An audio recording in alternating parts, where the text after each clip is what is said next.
It'll be 1 to go this time by. Coming to the green, buddy. Coming to the green. Let's go get him. Go, go, go. Dig, dig, dig. Go, go, go, go. Get your motor running. Head out on the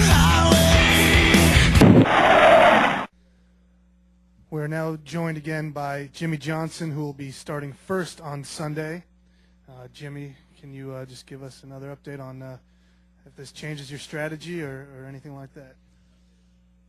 Man, I've had some chicken and rice and corn. Ate probably 15 Hershey Kisses, 2 Reese's peanut butter cups. Took a slight nap, watched a little TV broadcast, and here we are. How about everybody else? About the same? You guys need some candy in here? It's a hell of a lap. It's a great lap, right? How much did you eat today? I was actually contemplating that I'm a little concerned that my best average qualifying position is when we don't qualify. So that's what I was contemplating. And we are also joined by Jeff Burton, who will be starting second Sunday. Jeff, can you just give a brief opening statement on how you're going to approach the race? I don't know. Try to keep up. It's I mean, these guys have been the 48 and 24 have really, I think, dominated this race, and so trying to find a way to answer that, they've been really, really fast. So that's that was the case no matter where we started, but I don't know. Not a lot's happened since we last spoke 3 hours ago. Do we have any questions for either gentleman? Let's start with Aaron. Aaron McFarling, Roanoke Times. Jeff, is there a Tiger Woods kind of quality to what he's been able to do the last 3 years or so with his performances in the clutch here? Listen, I have a tremendous amount of respect for what Jimmy's been able to do, what Jeff's been able to do. That entire organization is the best organization over the last 10 years. Period. There's no debating that. It is what it is, and they've set the standard really high.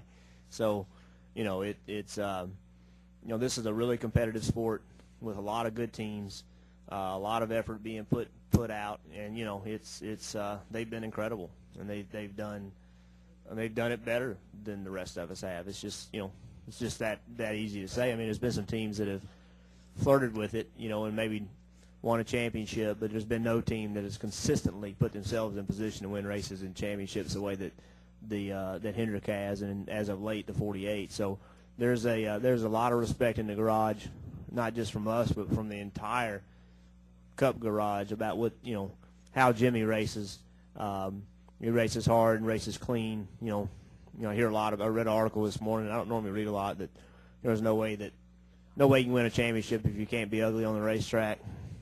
He's done it, and so I have a lot of emulation. We try to emulate a lot of what they do, and I have a lot of admiration for what they've been able to do, and how, more importantly, how they do it, because I think they do it the right way. Lee and then Jerry. Lee Spencer, Fox Sports. For Jeff Burton, can you talk a little bit about your intermediate program? Obviously, with your success last weekend at Lowe's, you've had time to think about it. Can you we have, 3 more coming up? I mean, can you kind of talk what you expect? Well, I think it's been the weakness of our program this year. We haven't been able to match the speed that consistently the 99, the 48, the 18 have been able to put up there, and lately the 16. Our speed hasn't been what their speed has been, so that's been our major concern, and that was the case on Saturday as well. On long runs we would do really well. The 48 and the 99 in particular, they could kind of get away from us, and then we'd come charging back at them later. But they're so far gone by then. If you don't get green flag runs, it really doesn't work out for us. So that concern is still there. The way the race worked out Saturday, it kind of played into our strength of we had a couple long runs, and it just kind of played into what we've been doing well. But our biggest concern is still speed. And those guys can go out, first lap of practice, and drive away from us, and we're still trying to figure out how we can do that. So we think we've made some gains, but I'm not sitting here today telling you that we've made enough gains. I still think we're behind the ball a little bit. Jerry. Jerry Bunkowski, Yahoo Sports. 2 questions. First for Jeff. you were basically raised around this place. You know it as well as pretty much anybody. What would it mean to you, both as a driver but also as a guy who grew up virtually in the shadow of this place, to lose a race here?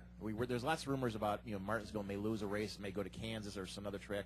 What would it mean to you to have a race be taken away from this place? This track has a huge history. It is entrenched in the history of this area. I understand it's easy to make an argument that there's bigger cities and bigger towns that we could be near. I understand that argument. I do, as I said earlier, I do think it's important to embrace our history, to embrace the past, and this is a great way to do that. I mean, there's no other track that we race on that's like this. I think it belongs. We're not the ones that get the vote on about where we're going to race. They really don't ask us. But as far as I'm concerned, and I think that we have to have places like this because I think it reminds us of where we've come from, and I really think that's important.